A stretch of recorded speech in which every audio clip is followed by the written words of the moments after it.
Algo que poderia, de alguma forma, conectar tanto o conflito na Ucrânia quanto o do Oriente Médio é o caso da Índia.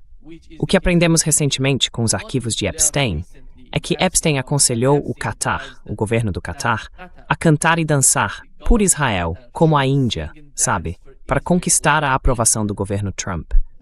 Eles estavam falando sobre o bloqueio de 2017. Então, onde está a Índia hoje? E como você vê o cálculo por parte do governo indiano em relação ao Irã e à Rússia? Porque a Índia, afinal, faz parte do BRICS e é importante para o cálculo geral tanto dos iranianos quanto dos russos.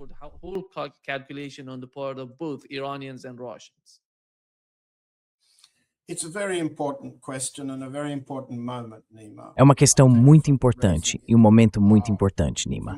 Obrigado por levantá-la. Amanhã, quarta-feira, o primeiro-ministro Modi estará em Israel e fará um discurso no parlamento israelense, o Knesset.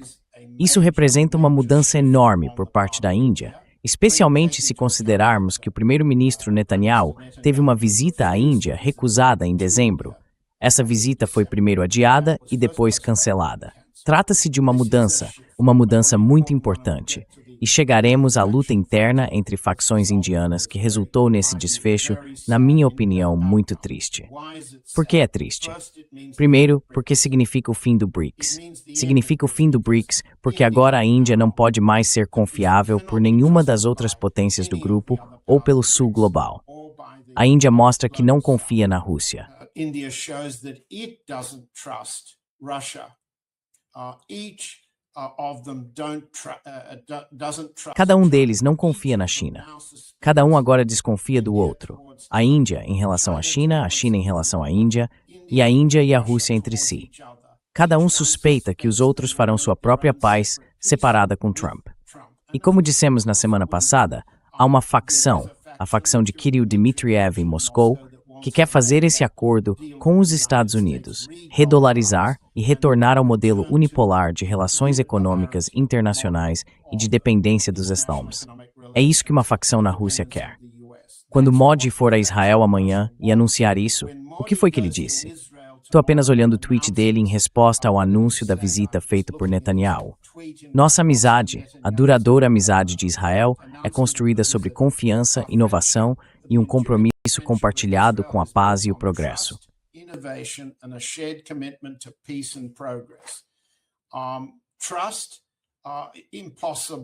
Confiança, impossível de discutir.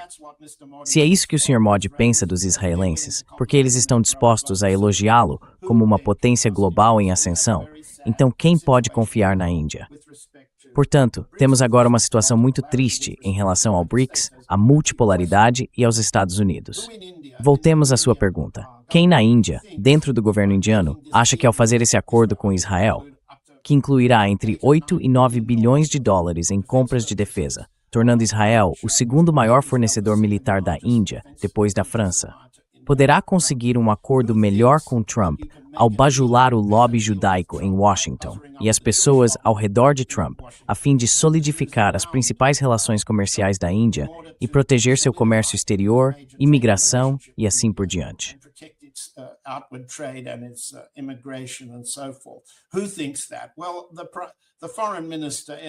Quem pensa assim? Bem, o ministro das Relações Exteriores, S. Jaishankar, pensa assim. Seu filho, Dhruva, é um importante operador de um think tank pró-Trump em Washington. Isso é um pouco incomum.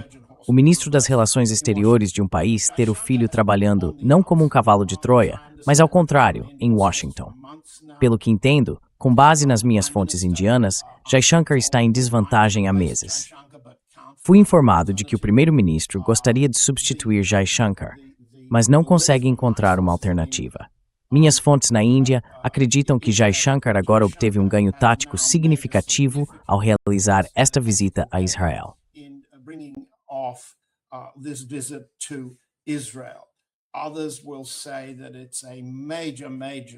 Outros dirão que é uma grande armadilha que israelenses e americanos prepararam para os indianos, com uma combinação de Jaishankar dentro do governo, os oligarcas indianos fortemente investidos no setor de defesa e uma visão popular subjacente de que Israel apoia as guerras da Índia contra o Paquistão e seus outros inimigos.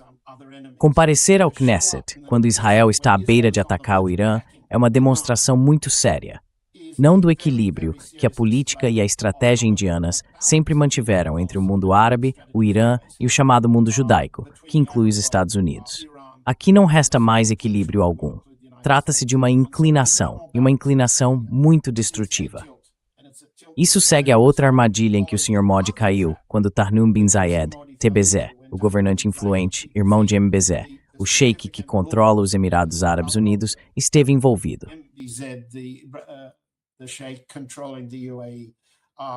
Mohammed bin Zayed, sim.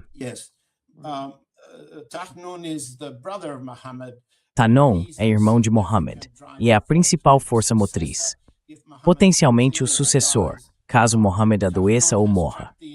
E Tarnoum prendeu os indianos em uma situação em que precisam tomar partido na política da península, ficando do lado dos Emirados Árabes Unidos contra a Arábia Saudita. Agora, levando em conta que a Índia está mais dependente das importações de petróleo árabe neste momento do que esteve em muitos anos, estou apenas procurando meus números sobre o petróleo. Quais são eles? Aproximadamente 88,6% do petróleo da Índia é importado do exterior, e desse total, 45% vem dos Emirados Árabes Unidos e da Arábia Saudita. Como é possível, em uma política equilibrada da qual sua economia depende, fazer uma escolha dessas?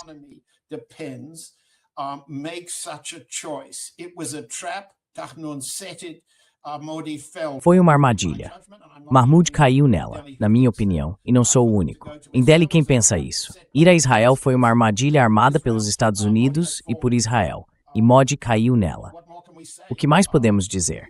É isso que está confundindo Delhi e a política indiana agora. A confusão que os indianos têm porque precisam lutar continuamente contra inimigos hostis a oeste, norte, leste e sul. Esse é um problema muito sério para qualquer país, e a Índia enfrenta isso. E enfrenta bem.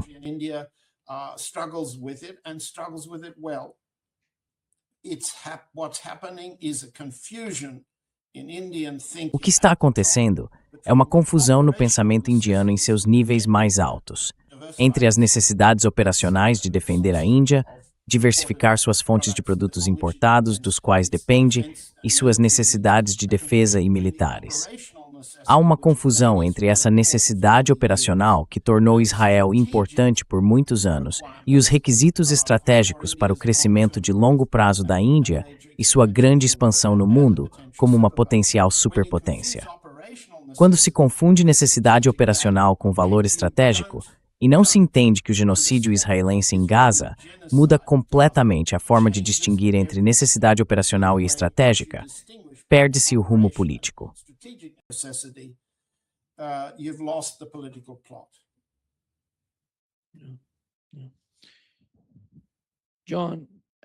Sim, sim.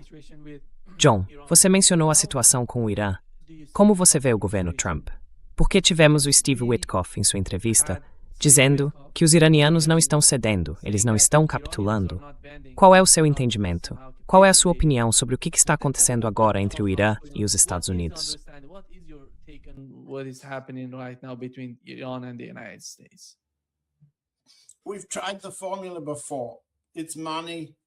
Já tentamos essa fórmula antes. É dinheiro, são votos, é poder. Vamos tentar de novo. Por um lado, vamos ver onde está o dinheiro. Neste exato momento, e apesar de alguns dos seus podcasters estarem dizendo que a CIA os alertou de que um ataque está a caminho, tudo isso faz parte do jogo de pressão contra o Irã. Minha visão é a seguinte, e estou apenas relatando, não tenho uma opinião maior do que isso. O dinheiro está dizendo que nos últimos 3 dias, ao observar os indicadores de preço do petróleo bruto West Texas Intermediate e do Brent, o preço futuro do petróleo está voltando a cair. Não muito, mas a ascensão, a alta do preço futuro do petróleo precisa continuar subindo se o mercado, que investe pesadamente em dinheiro, em petroleiros e assim por diante, acreditar que o Estreito de Hormuz permanecerá aberto.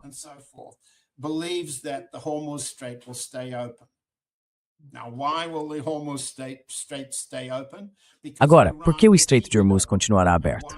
Porque o Irã vai mantê-lo aberto.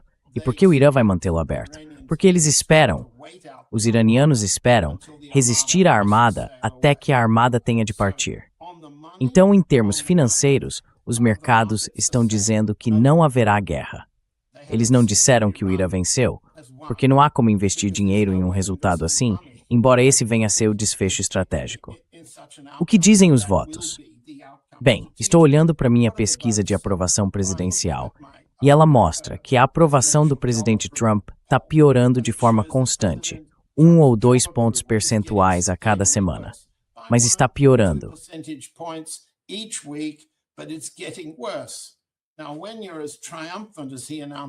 Agora, quando você está tão triunfante quanto ele afirma estar, à medida que nos aproximamos da temporada de viagens que começa em maio, com a primavera chegando em breve e depois a campanha eleitoral, se sua aprovação no cargo está piorando, há muita preocupação na Casa Branca.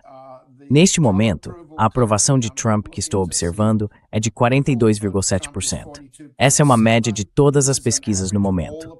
A desaprovação é de 55,8%. O saldo negativo é de 13,1%, um aumento de uma fração de ponto percentual em relação à última vez que verificamos. Sua taxa de aprovação no controle da inflação é um ponto percentual pior. A maioria dos americanos acha que a inflação não está sob controle de Trump e que vai piorar. Sua aprovação no manejo da guerra entre Rússia e Ucrânia é 0,7 ponto percentual mais baixa.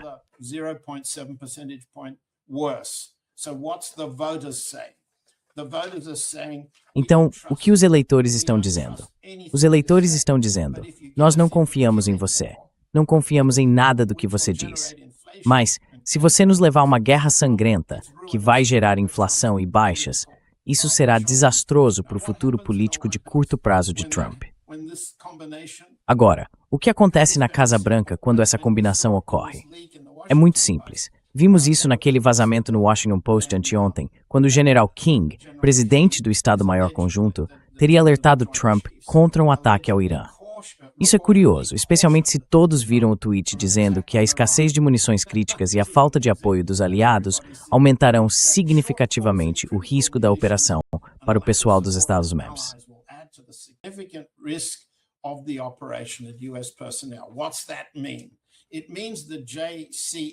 O que isso significa? Significa que o JCS está vazando, que o risco é grande demais. E a resposta de Trump no Twitter, não vou me dar o trabalho de detalhar mais, indica que ele concorda. Agora, o problema para esses caras é o que você acabou de dizer, o que Witkoff disse. Eles não entendem nossa fraqueza se transformando em poder. Eles simplesmente não percebem isso. São gangsters e sabem que nas ruas de Manhattan, Brooklyn ou do Bronx, quando você balança uma arma ou mata algumas pessoas ou atira nos joelhos delas, as pessoas obedecem. Essa é a mentalidade de gangster. Mas eles não entendem que da fraqueza aparente do lado iraniano, surgiu força. E isso eles simplesmente não compreendem.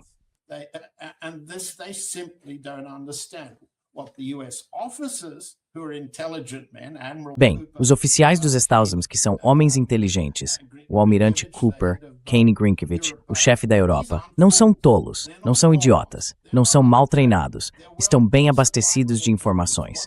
O que eles perceberam? Algo que sempre dissemos, eles não podem dar a Trump a confiança de que ele pode alcançar uma vitória de curto prazo. Ele queria outra operação martelo da meia-noite. Um bombardeio sem defesa contra alguns alvos que o Irã havia concordado previamente que ele poderia atacar, para então poder voltar para casa de avião ou desta vez de navio.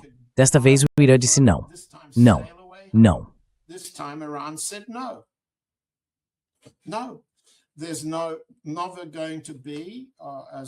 Nunca haverá, assim como todos os seus colegas de podcast concordam, uma concessão iraniana em relação ao programa de mísseis.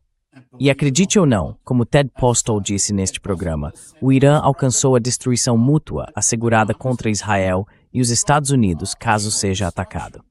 Portanto, os Estados Unidos precisam ou inventar uma arma misteriosa que ninguém jamais ouviu falar ou viu ser usada antes.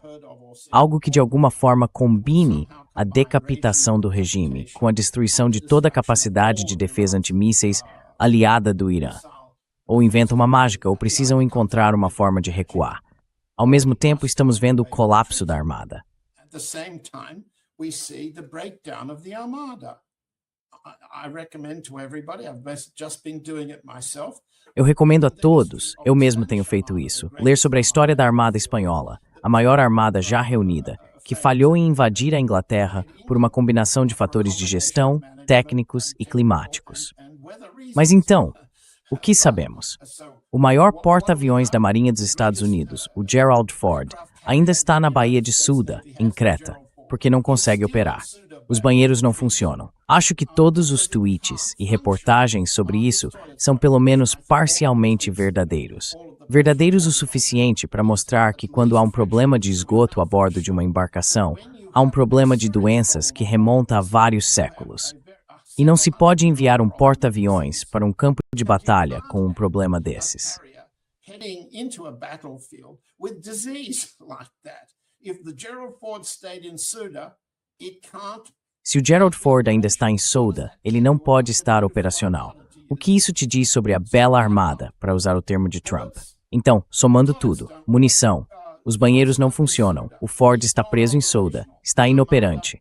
A armada deve se retirar em breve, não pode simplesmente ficar parada lá. E o IRGC sabe disso, o Estado-Maior iraniano sabe disso, e os israelenses estão presos a essa situação.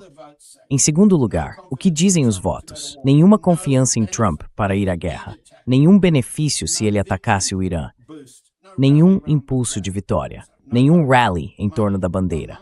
Portanto, nenhum voto. Dinheiro? O dinheiro está dizendo que acabou. Vamos investir na continuidade do comércio de petróleo. Dinheiro, votos e munição dizem todos que essa manobra específica de Trump fracassou.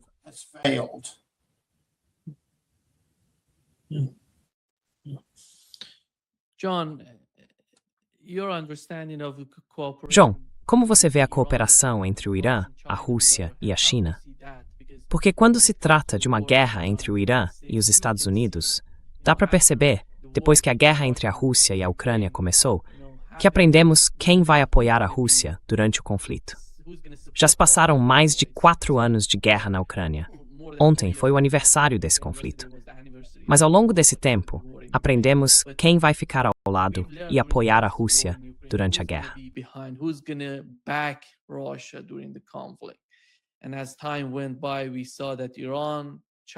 Com o passar do tempo, vimos o Irã e a China se aproximando da Rússia e oferecendo mais apoio. Sim, exatamente. Estamos vendo algo assim acontecer com o Irã agora? Porque uma guerra com o Irã seria extremamente importante, na minha opinião, para todo o conceito dos BRICS e para a segurança energética da China e da Rússia, considerando as mudanças que estão ocorrendo no Oriente Médio. Como você vê a cooperação entre esses países, Rússia, China e Irã?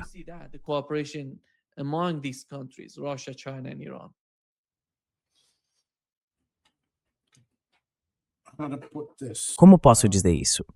A cooperação. Bem, primeiro, isso foi fundamental. Sim.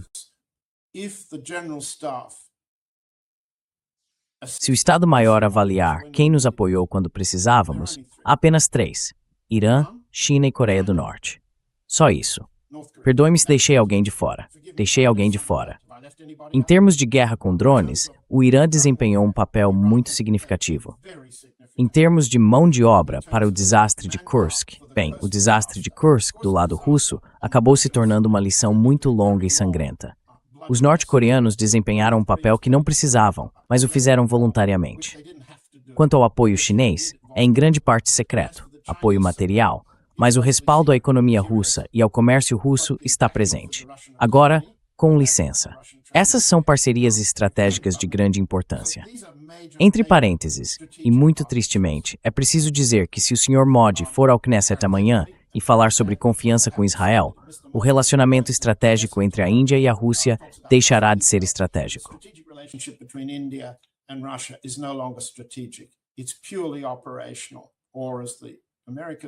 É algo puramente operacional, ou como os americanos gostam de dizer, transacional. Esta é uma mudança muito séria. Então temos 3 mudanças, 3 parceiros estratégicos. O que a Rússia deve aos seus parceiros estratégicos? Essa é a sua pergunta. A resposta é que, e já falamos sobre isso muitas vezes, há centenas de anos, cerca de 300 anos, de desconfiança mútua entre a Pérsia e a Rússia, quando ambas eram impérios, quando ambas eram instáveis internamente, quando seus exércitos lutaram entre si e assim por diante. Isso representa agora uma grande oportunidade para a Rússia entender que não se trata apenas de vencer, e de que deve vencer a guerra em um campo de batalha, o campo de batalha ucraniano, mas também de continuar vencendo as guerras maiores que os Estados Unidos, os aliados europeus, Israel e outros travarão contra a Rússia no mar. É a mesma guerra que o Irã enfrenta.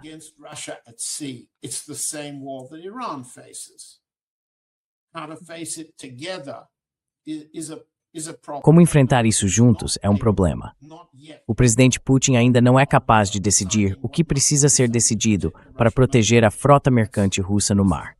Escrevi um livro sobre isso há alguns anos, chamado Autocomplot. A relutância do Kremlin em se envolver na gestão da frota agora é generalizada, um resultado lamentável do fracasso da frota mercante russa em estar preparada para esse nível de sanção. A Marinha Russa promete estar pronta, mas só em 2030, isso é um pouco tarde. Portanto, há uma relação estratégica natural, muito natural, entre Irã, China e Coreia do Norte no mar, no Pacífico Norte, pelo Ártico e com licença no Oceano Índico.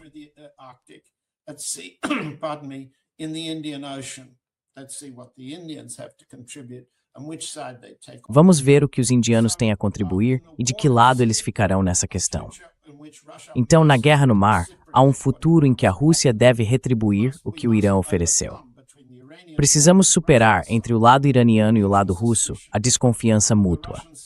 O lado russo, no nível militar, no nível de inteligência, tenho certeza, entende, como o ex-ministro das Relações Exteriores Yevgeny Primakov entendeu, e como outras figuras importantes da Rússia, infelizmente já falecidas, entenderam que a Rússia se beneficia de uma relação segura, estável e simpática com o Irã e com os Estados Árabes. Então, há isso a se esperar.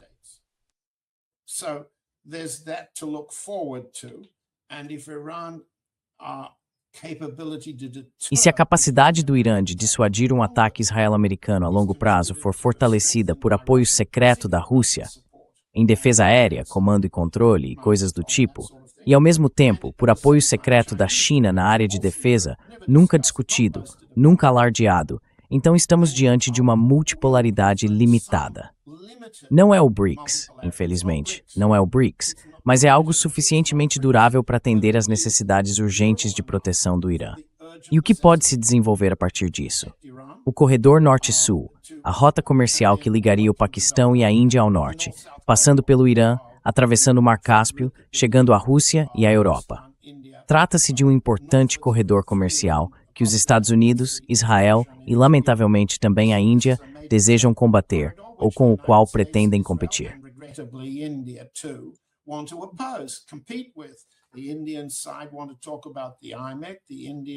O lado indiano quer falar sobre o IMEC, o corredor Índia-Oriente Médio-Europa. Os americanos querem falar sobre o controle dos estreitos do Indo-Pacífico, o Estreito de Malaca.